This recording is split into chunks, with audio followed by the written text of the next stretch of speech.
Bonjour à tous, on se retrouve aujourd'hui pour cette vidéo et aujourd'hui on va revenir sur un autre utilitaire qui ne va pas agir directement avec Recordbox mais qui va nous servir pour nous les DJ effectivement pour sauvegarder nos MP3, notre stock de MP3. Voilà, donc je vais parler aujourd'hui de Beyond Compa. J'en ai parlé vite fait lors des vidéos précédentes et là on m'a demandé beaucoup d'infos sur ce logiciel, donc je me sens obligé de faire un petit tuto très rapide avec les fonctions essentielles de ce logiciel qui va donc servir à faire ces sauvegardes sur disque dur externe de manière à éviter de tout re-sauvegarder à chaque fois. Il va juste comparer le dossier de sauvegarde existant avec le dossier de Recordbox et le dossier MP3 qui est stocké sur votre outil de travail. Et il va nous rajouter en sauvegarde que les nouveaux morceaux. Donc Beyond Compa, comme son nom l'indique, il va comparer deux dossiers et grâce à ça vous ferez des sauvegardes plus rapides.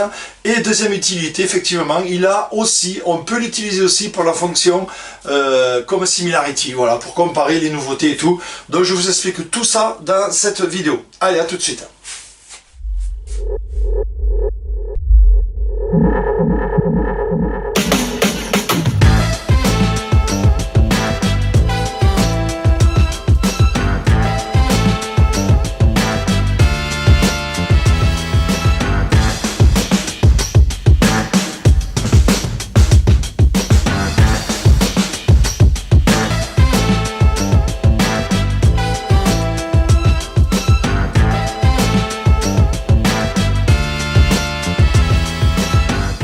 Voilà, c'est parti. Donc, on va déjà se mettre en position dans le sens où j'ai mon stock MP3 ici, comme vous pouvez le voir en bas. Donc, il est sur mon bureau, Benoît. Donc, c'est mon iMac, voilà. C'est pas mon MacBook Pro, ouais, je fais sur un autre ordinateur pour monter les vidéos. Donc voilà, là, on va dire, c'est mon ordinateur de travail et j'ai mon stock MP3 sur mon bureau. Ici, à droite, j'ai quoi? J'ai ma clé USB, vous voyez, qui est branchée, donc tout simplement, ma clé de sauvegarde des MP3. Donc, on regarde à l'intérieur, qu'est-ce qu'on voit? On regarde dedans, on a exactement les mêmes fichiers, toutes les mêmes musiques. Donc là, en fait, c'est tout simple. Qu'est-ce que j'ai fait? J'ai copié le dossier MP3 qui est sur mon ordinateur, je l'ai pris et je l'ai mis dans ma clé USB. Voilà, donc je suis vraiment tip top au niveau des sauvegardes. Donc on va comparer ça de suite, avant même de toucher à quoi que ce soit, on va comparer avec Beyond. Donc j'ouvre Beyond, il est ici, hop. Voilà, comment ça marche? Ben, je fais une comparaison de dossiers en fait. Donc j'ouvre le comparateur de dossiers, je vais chercher ici, j'ai plusieurs options, donc on va chercher les orphelins. Et au niveau de la structure, on compare les fichiers et la structure des dossiers. Ça, c'est hyper important. Autrement, vous allez voir après pourquoi. Donc, on coche bien ça, comparer les fichiers et la structure des dossiers. À partir de là, à gauche, je mets mon stock de mon disque dur sur mon ordinateur. Hop, je le mets là. À droite, je mets ma sauvegarde de ma clé USB, je la mets à droite. Et là, qu'est-ce que je vois? Déjà, il m'a trouvé des trucs. Alors, je développe. Et effectivement, vous pouvez voir que sur Mac, lorsque vous copiez-collez des fichiers de disque dur vers une clé USB, surtout au niveau des MP3, il crée un petit fichier système de 4 kg avec, vous voyez, le nom du morceau et devant un point underscore. Voilà, c'est OS X qui fait ça, on n'y peut rien, c'est comme ça. Et c'est vrai que si avec cette clé vous voyagez sur Windows, vous allez vous demander c'est quoi ces fichiers. Ce n'est pas des fichiers musicaux, ce sont des fichiers système. Alors pour nous, deux solutions. Soit on se sert du filtre, soit on supprime ces fichiers, comme ça vous ne serez pas embêté sur Windows.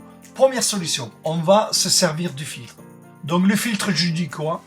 Je lui dis d'exclure ces fichiers en analyse. Donc j'exclus les fichiers qui commence par point underscore et je veux faire tous les fichiers dont je mets étoile.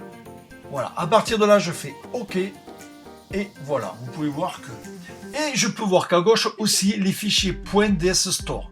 Donc je vais rajouter aussi les fichiers point, tout simplement, qui commencent par point, tous les fichiers qui commencent par point et à partir de là, voilà, je suis propre. Donc j'ai nettoyé, j'ai configuré mes filtres de manière à ne pas analyser, ne pas afficher plus précisément ces fichiers point underscore ou les fichiers qui commencent par point. Voilà, c'est tout simplement des fichiers système de OS X, donc je ne veux pas m'en servir, pas m'analyser. Donc là, on voit quoi?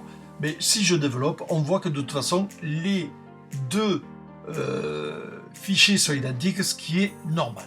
Ok, donc maintenant, premier essai, j'ai eu des questions là-dessus. Est-ce que si on change le nom d'un fichier, par exemple, je vois Black Eyed Peas, j'ai remix truc machin, donc je renomme mon fichier et j'enlève le workout remix. Voilà, j'ai renommé mon fichier. Chose à ne pas faire, vous savez, car Recordbox ne va pas reconnaître le fichier et pour lui, ça sera un fichier manquant.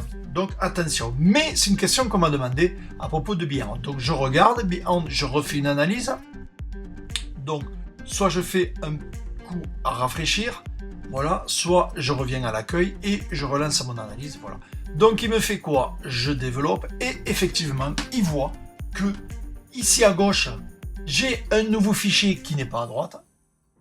Et il voit ici à droite, j'ai un ancien fichier qui n'est plus à gauche. Sur mon disque dur, vous voyez, tout simplement à cause du nommage de fichiers. Vous voyez, donc attention quand vous nommez des fichiers, vous allez vous retrouver avec des fichiers en double. Donc à partir du moment où vous le savez, si vous faites là, bon là je sais que celui-là, c'est parce qu'il a été renommé, j'ai voulu le renommer effectivement, donc auquel cas, puisque j'ai voulu le renommer, eh bien, je le copie à droite. Voilà. Et je sais que le fichier, donc celui-là, je ne le veux plus, ben, je fais clic droit et je supprime le fichier. Supprimer, voilà, il me le supprime et je reviens avec ma clé normale, donc avec ma clé stock MP3 2019 et le Black Eyed Peas correctement renommé. Vous voyez, donc pour les renommages, ça peut marcher effectivement, donc il faut être structuré dans ces trucs et bien savoir ce qu'on fait et faire attention. Autre question que je me suis posée personnellement, si je change les tags, donc on va rester toujours avec le même fichier, je le fais glisser dans Metadatix, voilà, ben, tout simplement je vais changer le tag là aussi, le Workout Remix, j'y vais, voilà, ok, j'enregistre, je n'ai changé que le tag, je n'ai pas changé le nommage, vous l'avez vu, je n'ai changé que le tag, donc je ferme, ici sur mon disque dur, le tag est différent de sur ma clé USB, on est bien d'accord, je viens de le faire. Je refais une analyse avec Beyond Compare, j'ouvre, il ne le voit pas. Donc ça veut dire quoi? Ça veut dire que vous pouvez changer tous les tags que vous voulez, changer les pochettes. Tiens d'ailleurs, on va tester la pochette, donc je refais pareil, hop, j'y vais, je le mets dans Metadatix. La pochette, je la vire, j'enregistre, j'ai viré la pochette, je ferme, on voit bien que la pochette est virée, je refais une analyse avec Beyond et qu'est-ce qui se passe? Il ne le voit pas non plus. Vous voyez, donc vous pouvez tout faire, il ne le verra pas. Donc attention, quand vous retaguez des fichiers ou quoi et comment, Beyond ne le verra pas. Par contre, si vous changez le nom des fichiers, il va le voir. Voilà. Donc c'était juste un petit point intéressant à voir. Au niveau des règles, vous avez des paramétrages, vous voyez, comparer la taille du fichier, comparer les eurodatages. Donc, effectivement, si vous changez un fichier dans le jour ou dans les temps, vous devrez le voir. Ignorer la différence d'heure d'une heure. Bon, tout ça, c'est des paramétrages. Il faut aller fouiller un petit peu, comparer la case de la nom des fichiers, vous voyez. Donc là, il va comparer, donc il va le voir plus ou moins bien. Tout ça, c'est quand même important, mais le plus important, c'est surtout les filtres. Voilà. Alors, donc là, qu'est-ce que je vois? J'ai celui-là qui n'est pas bon, effectivement, j'ai le modifié, j'ai plus rien, donc Beyond ne va pas me le donner, effectivement, donc je ferme Beyond. Qu'est-ce que je fais? Ben, je le fais à la main, parce que finalement, je veux quand même garder la pochette, je remplace, vous voyez, et je me retrouve avec mon fichier normal. Voilà, donc la première solution et les premières fonctions, c'est la première façon pour laquelle je me suis servi de Beyond, c'était pour sauvegarder régulièrement, quand je mets à jour mes dossiers sur mes disques durs, pour sauvegarder sur mon disque dur externe. Deuxième utilité de ce logiciel, et je m'y suis penché un petit peu plus, et effectivement, il peut prendre la place de Similarity. Et là c'est quand même relativement intéressant. Alors je vous fais voir. J'ai mon stock MP3 de mon PC. Vous pouvez le voir en bas, vous pouvez le voir ici. Donc je suis sur mon PC. Et je viens de télécharger mes nouveaux morceaux de mars. Et mon stock MP3. Donc ça c'est les nouveaux que je viens de télécharger.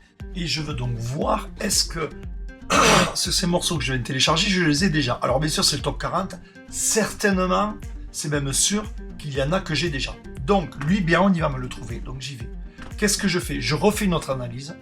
Donc je prends nouveau dossier, je prends mon dossier top 40 original MP3, et j'ai mes 40, et je prends mon fichier stock MP3, ma base de données. Il compare, il fait quoi? Effectivement, qu'est-ce qu'il voit? Il voit que j'ai 40 fichiers qui ne sont pas. Alors ce qui est normal, pourquoi? Parce que vous savez, dans tous mes nommages de fichiers, vous pouvez voir, j'ai enlevé tous les chiffres devant. Le classement, je m'en fous. Donc, qu'est-ce qui se passe? Ici, j'ai gardé mes classements dans le nommage. Donc, je ne suis pas bon. Donc, je reviens dans l'accueil. Dans mon dossier, ici, je vais le nettoyer. Je le prends. Je le mets dans Metadatics. Et donc, j'enlève tous les chiffres qui sont devant, tout simplement, de manière à me retrouver avec le même nommage au niveau des fichiers. Donc, comment je fais? Vous savez, sur Metadatics, je clique ici Rename Files. Les paramétrages, j'en ai déjà parlé, je fais OK, et voilà, il m'a renommé tous les fichiers sans aucun problème. À partir de là, je refais mon analyse avec Behance, je garde cette analyse-là, je fais ouvrir. Chose importante, c'est que tout à l'heure, je travaillais à afficher les orphelins. Donc, vous voyez, et je travaillais comme ça.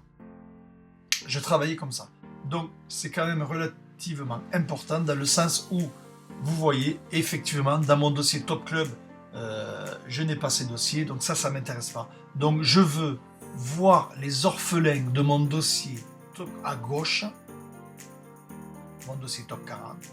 Et ces orphelins, je veux les analyser. Je me fous de la structure des fichiers, je veux analyser sur tous les morceaux. Donc, je fais ignorer la structure. Voilà. Et à partir de là, je me retrouve avec les 18. Attention, c'est important. Donc ici, vous cochez orphelin de gauche, si vous travaillez comme ça, et ici, vous ignorez la structure, comme ça, il compare avec tous les fichiers. Voilà, donc c'est important de préciser, donc je sélectionne tout, et maintenant, j'envoie tout dans mon dossier MP3, en passant par lui, tout simplement parce que lui, il m'a trié. Donc qu'est-ce qui va se passer? Ici, j'ai toujours mes 40 fichiers, il n'y a aucun problème. Par contre, ici, j'ai les 18 qui sont nouveaux. Donc, comment je fais maintenant? Je fais nouveau dossier, je le tape à traiter. Voilà, à traiter. Je fais un tri, par exemple, par date d'ajout. Voilà, j'ai mes fichiers ici. Hop, je les mets dans le dossier à traiter. Et là, donc, je me retrouve avec mon dossier et mes 18 nouveaux morceaux à traiter. Vous voyez, c'est aussi rapide, voire même plus rapide qu'avec Similarity. Donc à partir de là, bien sûr, je vais dans Metadatics et voilà, j'enlève tout, je sélectionne tout, j'enlève mes pochettes. Ici, je fais mon tri au niveau des albums. Bon, tout ça, vous l'avez vu dans une vidéo précédente. Voilà, j'enregistre mes 17 fichiers. Voilà, et à partir de là, donc, il ne me reste plus qu'à traiter tous mes fichiers, comme vous pouvez le voir. Une autre façon de faire, donc comme vous pouvez le voir, là j'ai fait avec les orphelins, donc les fichiers manquants, mais avec ce logiciel on peut faire aussi les fichiers identiques, donc un peu manière Similarity. Alors comment ça marche? Je coche identique, et là attention, et bien sûr il va falloir changer les paramétrages. Évidemment, il va falloir décocher les eurodatages, bien sûr. Autrement, ça ne sera pas... En fait, là, s'il compare les eurodatages entre ce mois-ci et le mois d'avant, effectivement, pour lui, ça ne sera pas les mêmes fichiers puisqu'il n'y aura pas les mêmes eurodatages. Donc, je décoche eurodatage et j'enlève la taille des fichiers aussi, parce que des fois, il y a des fichiers qui sont différents un petit peu au niveau de la taille, et du coup, ça force tout. Donc, je fais OK. Et là, voilà. Donc, il me fait apparaître, il me fait ressortir tous les morceaux que j'ai déjà donc dans mon stock MP3. Donc ici on reste à ignorer la structure, Si je me remets à comparer la structure, bien sûr, il ne trouve pas, parce qu'il compare au niveau des dossiers, donc là, ce n'est pas le cas. C'est juste un petit rappel, donc j'ignore la structure et il me sort tous les fichiers que j'ai déjà. Donc à partir de là, il me reste quoi à faire? Ben, je coche tous ces fichiers à gauche, je fais supprimer. Je supprime mes fichiers de gauche, un peu manière similarity, je supprime. Et là, voilà, au niveau des fichiers identiques, je n'ai plus rien. Par contre, j'ai toujours mes orphelins à gauche. Et l'avantage de cette solution, c'est que si je vais dans mon dossier, je me retrouve juste avec mes dossiers restants. Donc à la rigueur, c'est peut-être mieux de faire comme ça. C'est vous qui voyez, soit vous faites la première solution, soit vous faites comme ça, mais là, voilà, je retrouve juste avec mes fichiers orphelins, donc, et qui sont restés là-dedans, et à partir de là, je peux travailler mes fichiers. Mais juste une petite précision, j'ai fait les tests sur mon Mac, sur mon ordinateur avec lequel je travaille, et au niveau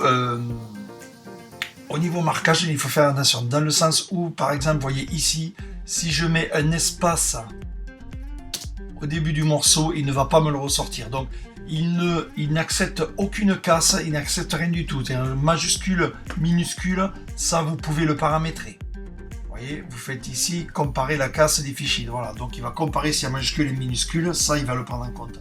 Par contre, s'il y a un espace, s'il y a quoi que ce soit de différent, une lettre de plus, un espace de plus entre les points, entre les tirés par exemple, quoi ou comment, pour lui il va dire que ce n'est pas pareil.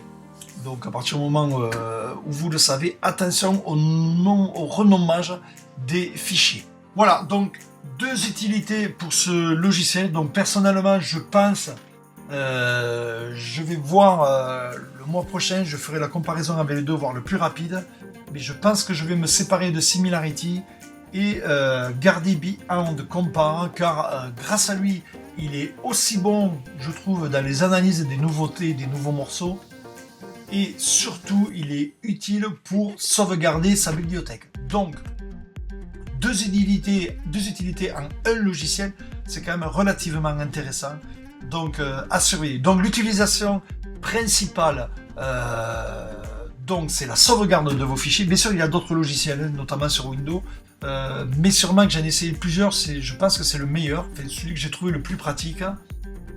Sauvegarder sa base de données sur son PC lequel on travaille, on le sauvegarde sur disque dur externe au cas où on planterait. Voilà, il est très très bien pour ça, il le fait très très bien. Je vais dans mon stock MP3, j'ouvre, voilà, mais là en plus vous pouvez voir qu'effectivement, comparé, eh bien oui, il a trouvé 18 morceaux de plus. Effectivement, et si je garde dans comparer les fichiers et la structure, eh bien, il voit carrément le dossier à traiter qu'il va falloir que je rajoute dans mon stock MP3 si je veux le sauvegarder dans l'état. Mais effectivement, c'est pas ce que je vais faire. Je vais trier ces fichiers à traiter et je vais les placer après dans mon dossier 2019, bien sûr. Donc, mais vous voyez déjà là, paf, vous voyez en deux manips, il a vu de suite qu'il y avait des nouveaux fichiers. C'est quand même super bien fait. Donc, première utilité, sauvegarde de sa bibliothèque, de son stock MP3. Deuxième utilité, le tri façon Similarity des nouveaux morceaux. Voilà, donc Beyond Compare, je pense que c'est un logiciel très très très important. N'oubliez pas notamment aussi au niveau des filtres. Alors on va en parler très rapidement, vous avez vu là les filtres, je les ai mis, ils sont là. Et voilà, donc si je les exclus, effectivement, je vire les filtres. Alors là, bien sûr, je développe, il me sort tous les fichiers avec les points étirés. Donc je vous en parle très rapidement, vous avez un logiciel qui permet de virer tout ça. Ça s'appelle Blue Harvest. Voilà, donc lui, qu'est-ce qu'il fait? Ben, il examine, par exemple, j'examine ma clé USB, elle est là, ici, mon stock MP3, ouvrir, et il voit bien tous ces fichiers. Donc, effectivement, je peux les virer.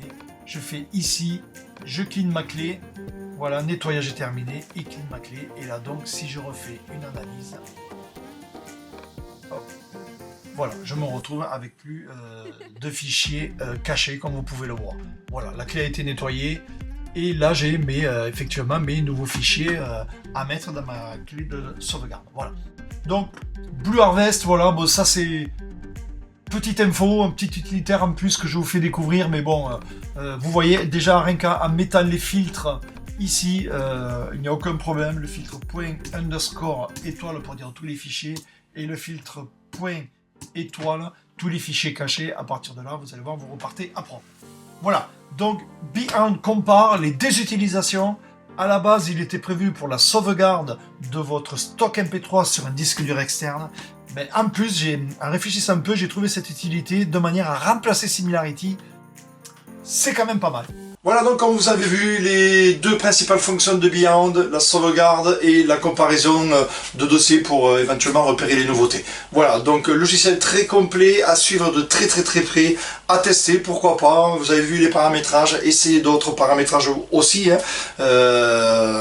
Bien sûr, il n'y a aucun problème et vous voyez ce que ça peut donner, mais c'est un logiciel vraiment très intéressant à posséder. Voilà, merci.